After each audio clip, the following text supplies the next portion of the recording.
5.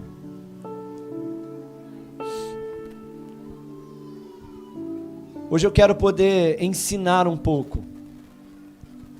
Se o Senhor me permitir, eu quero poder ensinar um pouco você. Te ensinar sobre um assunto fundamental para a sua vida cristã. Fundamental. Lá a fundação da obra, a fundação do prédio da tua vida cristã, isso aqui que a gente vai falar hoje tem que estar lá na fundação.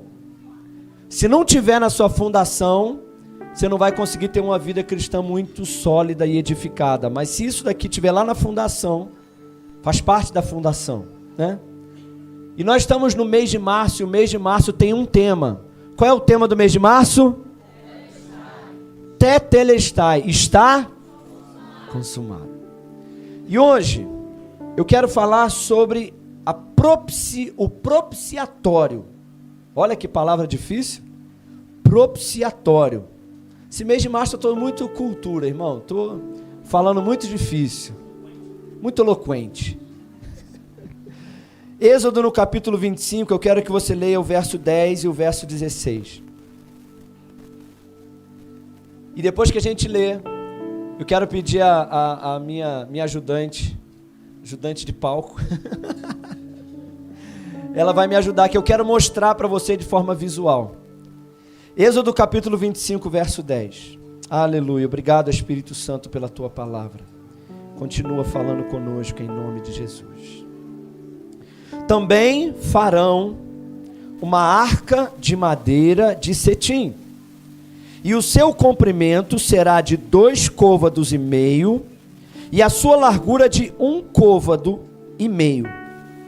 De 1 côvado e meio será a sua altura. Vamos lá, de novo. Farão uma arca de madeira de cetim, seu comprimento será 2 côvados e meio, sua largura de 1 côvado e meio, e sua altura de 1 côvado e meio. No verso 16 diz assim: depois, colocarás dentro, fala comigo, dentro, olha bem, colocarás dentro da arca o testemunho que eu darei a você. Amém? Eu quero falar nessa noite, aí eu quero pedir ajuda à minha amiga. Eu quero falar nessa noite sobre um objeto. Na verdade, não é apenas um objeto, é o objeto. O objeto mais importante da história de Israel era esse objeto aqui, de 2 côvados e meio, por 1 côvado e meio, por 1 côvado e meio. Isso. Em primeiro lugar, eu quero pedir perdão à nossa equipe de cenografia e decoração, porque se eu tivesse pedido eles antes, de jeito nenhum que eles tinham deixado eu representar a Arca da Aliança, assim, com uma arca preta, assim, né, de plástico, a Priscila teria preparado... É ou não é, Bruno? Teria preparado uma arca dourada, de madeira, uma coisa assim, muito próximo do real. Ela teria pesquisado na internet e tal, né? Mas me perdoa, Priscila, tá? A culpa não é sua, é minha. Mas um objeto que não era nem parecido com esse, mas era uma caixa retangular. Deus mandou que Moisés fizesse uma caixa de madeira de cetim, de 2 côvados e meio, por 1 côvado e meio, por 1 côvado e meio. E essa caixa deveria ser revestida toda de ouro puro.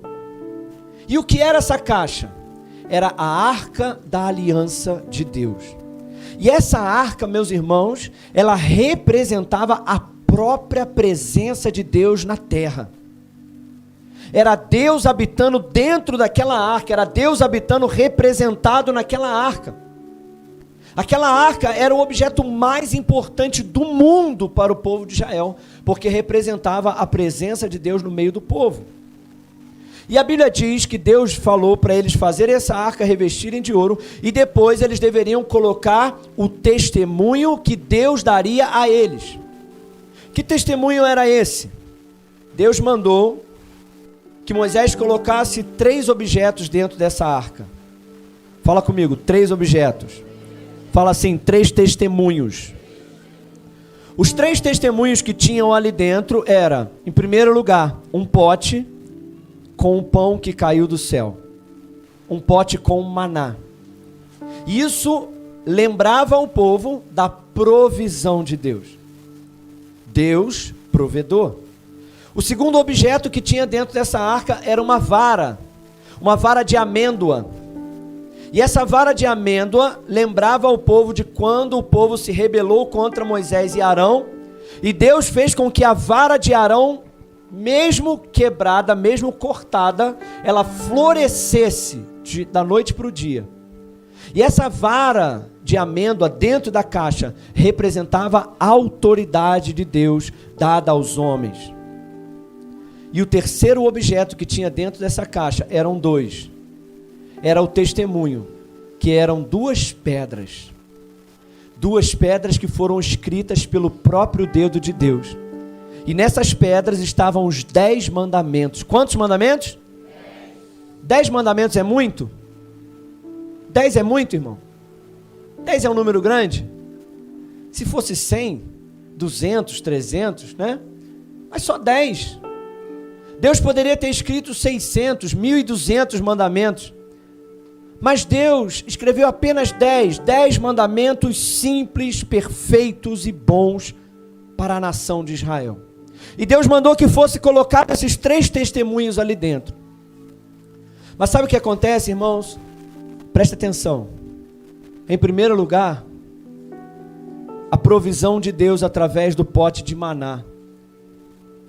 Quando Deus olhava, e quando o povo olhava para ali, era para o povo se lembrar da provisão de Deus. Mas sabe o que aconteceu com o povo? Eles duvidaram da provisão de Deus. Eles duvidaram que o maná ia cair todo dia. Eles tentaram ao Senhor e duvidaram que Deus seria capaz de manter eles no deserto. E por isso Deus mandou que colocasse ali dentro para mostrar, olha, eu sou o provedor, mas vocês são incrédulos. Deus colocou aquela vara de Arão para dizer, olha, eu tenho autoridade e eu dei autoridade a Arão, mas vocês se rebelaram contra a autoridade que eu concedi ao homem. Ao mesmo tempo que aquele pote lembrava a provisão, também lembrava a incredulidade. Ao mesmo tempo que aquela vara lembrava a autoridade, também lembrava a rebeldia. E Deus deu a lei para o povo. E por mais, irmãos, que a lei fosse tão pequena, tão simples, apenas 10 mandamentos. Mas sabe o que o povo fez? Quebrou cada um dos 10 mandamentos. Cada um. Várias e seguidas vezes. E eu quero convidar aqui algumas pessoas. 6 pessoas, um de cada vez. Porque eu quero que você olhe dentro dessa arca aqui. E eu quero que você pegue algo que está aqui dentro. Quem pode vir aqui? Vamos lá, tem que ser 6, então não demora. Pode ser R$100? Não. Pega aí um aí, Pedro. Pega ali um ali, ó. Esse daqui esse daqui, ó. Esses daqui, ó, que representa a lei de Deus. Deixa eu ver aqui, ó. Assim, tá? Do jeito que você pegar. OK? O Pedro olhou para dentro da Arca da Aliança. A lei de Deus estava ali dentro. A lei de Deus é boa e perfeita. E o Pedro, quando olhou para ali, ele viu que estava escrito o quê, Pedro? Deus é santo. Deus é santo. Sim ou não, irmãos? Mas vira agora, Pedro. O que está escrito aí? Eu sou pecador. Deus é santo. Mas, irmãos, a verdade é que você é pecador. A verdade é que a lei que estava lá dentro, ela não era má, ela não era ruim, ela era boa. Deus é santo. Mas você não é, você é pecador. E a lei que estava ali dentro, ela servia para apontar o teu pecado. Pega um ali, Miguel. Dentro da Arca da Aliança, quando você olhava para a lei de Deus, deixa eu ver. O que estava escrito aí? A lei de Deus é boa. Diga assim comigo, a lei de Deus é boa. Deus é justo, a sua lei é boa, irmão. Cada um dos seus mandamentos são bons e santos. Mas ao mesmo tempo que a lei de Deus ela é boa, quando Miguel olhava para a lei de Deus, o que ele via? Olha do outro lado. Eu não consigo guardá-la. eu não consigo guardá-la. Irmãos, tem mais alguém aqui que se identifica com isso? A lei de Deus é boa, é perfeita, mas eu não consigo guardar a lei de Deus. E quando o Bruno olhava para dentro da arca, se ele olhasse para dentro da arca, ele veria as tábuas da lei, o testemunho do Senhor, e ali ele pegaria, vamos lá Bruno, pega aí. Isso, o que está escrito aí? Eu sou infinito. Deus, não, aqui ó, isso, esse daqui ó. Deus é feliz. Deus é fiel. Quem já viu isso no adesivo do carro aí? Deus é? Aleluia, Deus é fiel. Mas quando o Bruno olhava para Deus, ele via a fidelidade de Deus. Mas quando Deus olhava para o Bruno, sabe o que Deus via? Olha do outro lado aí, Bruno, o que está escrito aí? Eu sou infiel. Deus é fiel, mas o Bruno é infiel. E quando a Katrina pegava aqui, quando ela olhava para o testemunho do Senhor, Katrine, aleluia, pega ali, Katrine. Tá certo, claro. Deixa eu ver. O que está escrito aí, Katrine? Deus é generoso. Deus é generoso. Quem concorda que Ele é generoso, irmão? Como é bom. Mas quando Deus olhava para Katrine, o que Deus via? Eu sou egoísta. Você é egoísta. Sim ou não, irmãos? Quem pode se comparar com a generosidade de Deus? E quando Anthony, vem cá Anthony, quando Anthony olhava para Deus, o que ele via? O que você vê quando você olha para Deus? Deus é verdadeiro. Deus é verdadeiro, sim ou não, irmãos? Sim. Mas quando Deus olhava para o Anthony, o que Deus via? Eu sou mentiroso. O Anthony é mentiroso, irmãos. É ou não é? Não é não? Tem alguém aqui que pode dizer que nunca mentiu? Quem aqui nunca mentiu? Levanta a mão aí. Já acabou de mentir, mano. Acabou de mentir. Mentiu. Desde que você nasceu, você nunca contou uma mentira na tua vida inteira? Duvido. Desde que tu nasceu, tu nunca chegou para alguém e falou assim: ah, comida tá boa. Você falou assim: tá boa. É, né? Será que para mamãe assim nunca contou uma mentira na escola, colou na prova? Nunca contou uma... será? Quem acha que ela já mentiu pelo menos uma vez na vida aí? Quem acha que ela está mentindo agora? Quem falta? Pastor Rodrigo. Não, agora o pastor Rodrigo, né, irmão? Pastor Rodrigo, vamos ver, né?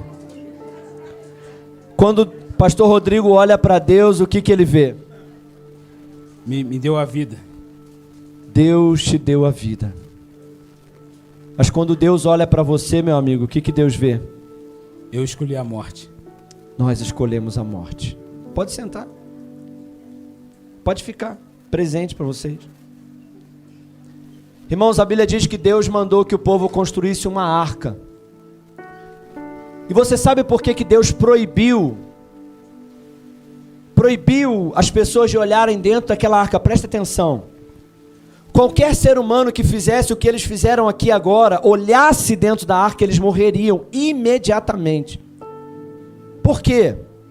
Porque, irmãos, por mais que você ache que você não é tão ruim assim, por mais que você ache que você não é tão mentiroso assim, por mais que você ache que não é tão egoísta ou tão ruim assim, ou mais o quê? Ou tão infiel assim, a verdade, irmãos, é que se um dia, presta atenção, teve um dia, um homem chamado Isaías, ele já era profeta, tá? Ele já era profeta, já tinha escrito 6 livros da Bíblia. Um dia, ele viu o Senhor num alto e sublime trono. Sabe qual foi a primeira expressão dele? Eu vou morrer, porque eu sou um homem impuro e habito no meio de um povo de impuros lábios. Porque, irmãos, quando nós olhamos para a santidade de Deus, nós compreendemos que nós somos absolutamente incapazes de amar a Deus, de seguir a Deus, de obedecer a Deus. Nós não somos capazes de obedecer 10 mandamentos simples. Não matarás. Ah não, pastor, nunca matei ninguém. Já matou sim, porque a Bíblia diz que aquele que odeia o seu irmão, ele é um assassino. Ah não, pastor, a Bíblia diz que nós não devemos chamar o nome de Deus em vão. Vamos lá, quem nunca fez isso? Não mentirás, não roubarás. Quanta borrachinha você já roubou no amiguinho na escola? Quanta caneta Bic que você já pegou emprestado e não devolveu? Não, deixa isso quieto.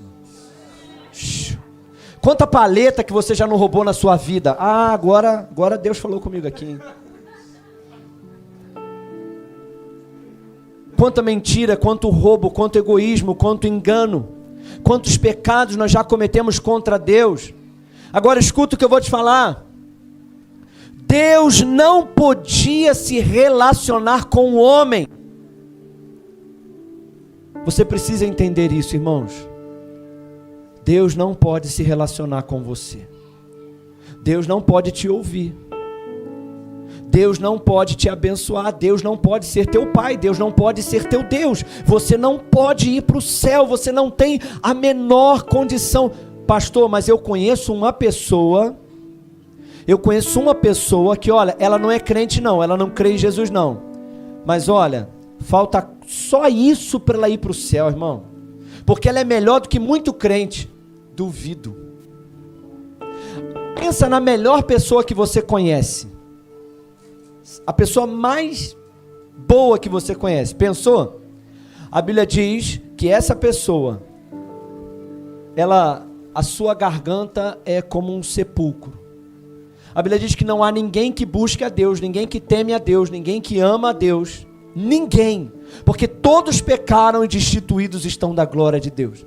Então Deus não poderia permitir que o homem olhasse para dentro do seu testemunho, da sua arca, e se relacionasse com ele. Mas então, irmãos, Deus providenciou a misericórdia. No capítulo 25 de Êxodo, no verso 17, Deus falou o seguinte: eu vou providenciar algo, presta atenção, para que eu não olhe para a lei que você quebrou. Eu vou providenciar algo para que eu não olhe para a rebeldia que você cometeu, ou para a incredulidade do seu coração. Eu vou providenciar uma tampa para essa arca. A Bíblia diz no verso 17, diz assim: também farás um propiciatório de ouro puro. O seu comprimento será de 2,5 côvados, sua largura de 1,5 côvado. E farás, agora preste atenção nesse detalhe aqui, é muito importante. Se você perder isso aqui, você não vai entender o resto. Você fará também 2 querubins. Quantos? Pessoal lá de trás, quantos anjos querubins? 2 querubins de ouro batido nas 2 extremidades. Olha aqui, ó, uma tampa. Mente ilustrativa, uma tampa, um querubim aqui voltado para dentro e um querubim aqui voltado para dentro. 2 anjos, um na cabeceira da tampa, outro nos pés da tampa. E no verso 22 diz assim, verso 21, e você colocará o propiciatório em cima da arca, depois que você tiver colocado dentro da arca o testemunho que eu te darei. E ali eu virei e falarei com você, eu virei a você em cima do propiciatório, no meio dos 2 querubins que estão sobre a arca, tudo o que eu te ordenar para os filhos de Israel. Olha aqui, irmãos, se Deus olhasse para a arca, Deus não poderia se relacionar com o homem, porque Deus viria a lei que você quebrou, a rebeldia que você cometeu e a incredulidade constante do seu coração. Mas Deus disse o seguinte: eu vou providenciar algo. Eu vou providenciar uma tampa, um propiciatório. E a palavra propiciatório, ela quer dizer literalmente reconciliação. Eu vou providenciar algo que vai provisoriamente, agora aqui, essa arca de ouro, vai nos reconciliar. A Bíblia diz que Deus não vinha na arca, Deus vinha sobre a tampa. Deus disse, sobre o propiciatório eu falarei contigo. Eu virei sobre, no meio do propiciatório, entre um anjo e outro, eu estarei ali. E por causa do propiciatório, eu então poderei falar contigo e me relacionar contigo. Até aqui todo mundo entendeu? Então, irmãos, a arca lembrava a santidade de Deus e o pecado do homem. Mas o propiciatório era um intermediário para que Deus pudesse se relacionar com o homem. A única forma de Deus habitar no meio do povo e falar com o homem era se o propiciatório estivesse em cima da arca. Abre comigo no livro de João, Evangelho de João, no capítulo 20. Quantos anjos tinham sobre o propiciatório? Evangelho de João, no capítulo 20. Pastor, o que era tudo isso? A arca, o propiciatório, qual era a importância dessa tampa? Tão importante que Deus vinha sobre essa tampa, que tinham 2 anjos ali sobre ela. Evangelho de João, no capítulo 20, no verso 11, diz assim: E Maria estava chorando do lado de fora junto ao sepulcro. E ela, pois, estava chorando, e então abaixou-se para o sepulcro, e viu quantos anjos? 2. Ela viu 2 anjos de branco, assentado onde estava o corpo de Jesus, um à cabeceira e outro aos pés. E a Bíblia diz, e disseram então eles, mulher, por que você chora? E ela disse, porque levaram meu Senhor e não sei onde o puseram. E tendo dito isso, voltou-se para trás e viu Jesus em pé, mas não sabia que era ele. Irmãos, olha aqui para mim. Existia agora um lugar onde Jesus estava no meio. E ali estava um anjo, de uma extremidade olhando para o meio. E o outro anjo estava numa outra extremidade olhando para o meio. E eles estavam ali dizendo, a partir de agora, um novo tempo se inicia. O véu foi rasgado. E a arca que estava no meio do povo agora se chama Jesus, o Emanuel, aquele que habita, ele é o propiciatório de Deus. Aleluia! Abre comigo no livro de 1 João, no capítulo 2. E eu quero encerrar aqui. 1 João capítulo 2 diz assim: meus filhinhos. Irmão, deixa eu te dizer uma coisa. Tem muitas pessoas aqui hoje que elas estão muito cansadas. Ah, meu Deus. Sabe por que você está cansado? Porque você tem tentado ser um bom crente. Você tem tentado guardar os mandamentos de Deus. Você tem tentado amar o Senhor com as suas forças. Você tem tentado seguir ao Senhor. Você tem tentado orar e tem tentado ler a Bíblia e tem tentado fugir do pecado, mas você está se sentindo tão cansado e tão fraco. Porque muitas das vezes você sente que você não consegue ser o que você deveria ser. Mas eu quero te dizer nessa noite, filhinho, filhinha, essas coisas eu vos escrevi para que vocês não pequem. Sim, é possível.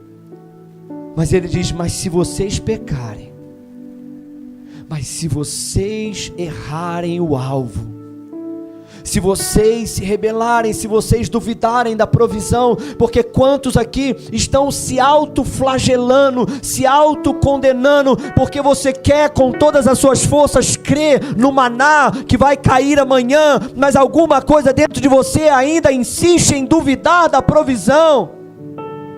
Você está tentando crer na autoridade, você está tentando guardar os mandamentos e não mentir, e não se rebelar, e não ter pensamentos ruins, e você está tentando crer, mas você sente que algo está te condenando e te acusando. Mas a Bíblia diz: filhinhos, se vocês pecarem, eu quero que vocês saibam, nós temos um advogado para com o Pai, Jesus Cristo, o justo. Ele é justo. E no verso 2 diz assim: Ele é a propiciação pelos nossos pecados, e não somente pelos nossos, mas também por de todo o mundo. Ele é a tampa sobre a arca da aliança. Ele é o intermediador entre Deus e os homens. Ele é a propiciação dos homens. E agora, cadê as 6 pessoas que vieram? Volta aqui. Tem alguma coisa na propiciação, na tampa da propiciação. Essa tampa aqui é o próprio Jesus.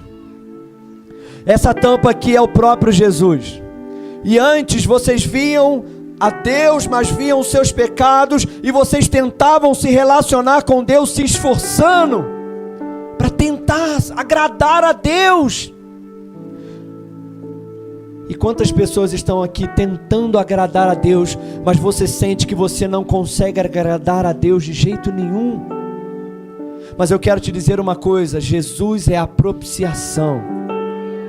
E agora eu quero que vocês peguem cada um aqui. Pega um aí, vai lá. Pega um aí. Aleluia, obrigado, Jesus. O que está escrito aí, pastor Rodrigo? Em Cristo sou santo. Em Cristo sou santo. Pastor, mas e a lei? A lei está debaixo do propiciatório.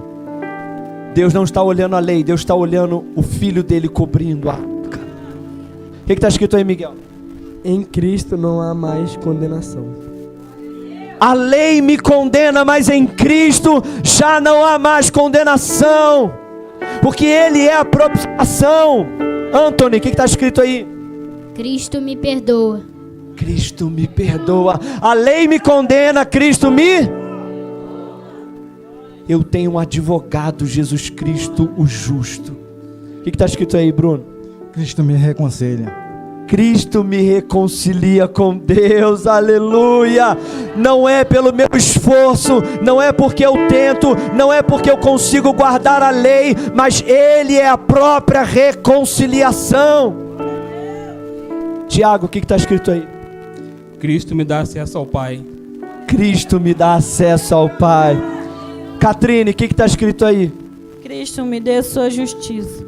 Cristo me deu sua justiça. Pode se assentar.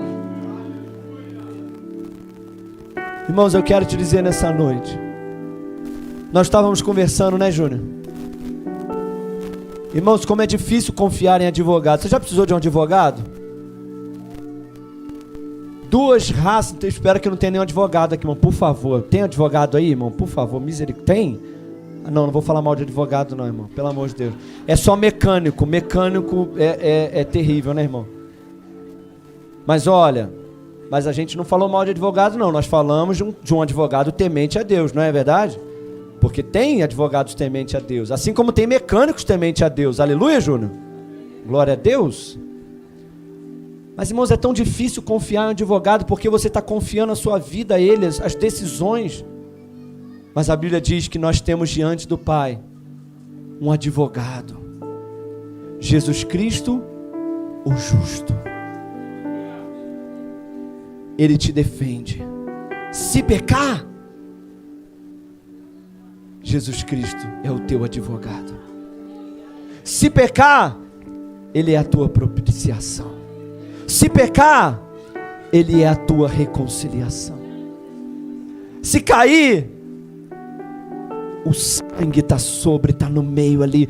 E olha o que diz lá em Êxodo. Olha aqui, Deus falou: eu virei sobre, eu estarei com você e eu falarei com você através do Filho. O Filho é tudo. Irmãos, então eu quero te dizer uma coisa, preste atenção aqui. Não se relacione com Deus sem Cristo. Sem Deus, sem Cristo é condenação. Sem Cristo é morte. Mas em Cristo Ele é o intermediador. Como que você ora? Ore através de Cristo. Como que você adore? Adore através de Cristo. Ele é o centro de tudo. Viva através dele, que a tua fé, o teu relacionamento, a tua oração, o teu amor, a tua vida seja Cristo, Deus, Cristo, Deus. Eu em Cristo, Cristo em Deus. Eu sou um com Cristo, Cristo é um com Deus. Pai, eu te adoro porque Cristo é a minha propiciação. Pai, eu não sou justo, mas eu tenho um advogado chamado Jesus Cristo, o justo. E a minha fé, a minha confiança está completamente, absolutamente nele. Nos dias que eu me sinto melhor, eu confio em Jesus. Mas nos dias em que eu me sinto mais pecador, eu ainda confio no Cordeiro de Deus que consumou a obra na cruz. Tetelestai, está consumado. Deus me aceita, Ele me ama, porque Cristo se entregou por mim. Se coloca de pé no seu lugar, vamos participar da ceia.